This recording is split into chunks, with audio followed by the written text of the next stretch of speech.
প্রথমে ক্ষমা চেয়ে নিচ্ছি যে আমার এখানে আসতে অনেক দেরি হয়েছে। যশোরে সম্মেলন ছিল, সম্মেলন শেষ করে আমি 9টায় রওনা দিয়েছি। রাস্তায় যানজট এবং গাড়ি নষ্ট হয়ে যাওয়ার কারণে আসতে দেরি হয়েছে বিধায় আমি আন্তরিক দুঃখ প্রকাশ করছি। পাশাপাশি উপস্থিত সকল ভক্তবৃন্দকে আমার প্রণাম জানাই।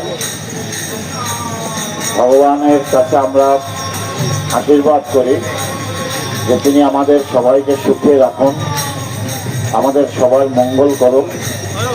আমরা যাতে জাতি, ধর্ম, বর্ণ নির্বিশেষে সবাই সকলে সম্প্রীতির সাথে একসাথে বসবাস করতে পারি, আমরা ভগবানের কাছে সেই আশীর্বাদ প্রার্থনা করছি।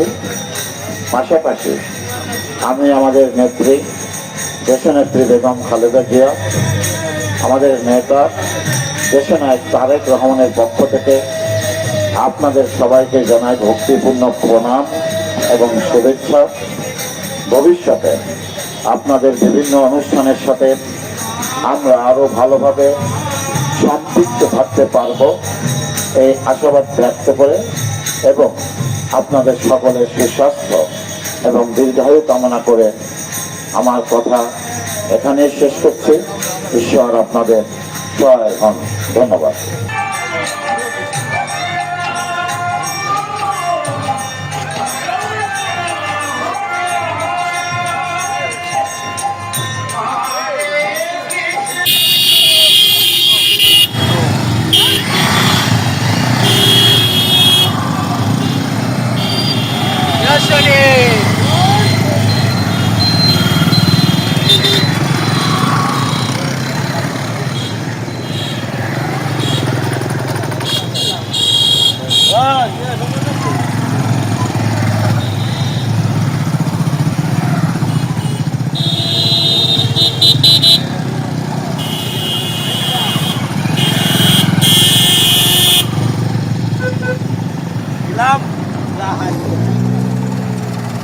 Oke,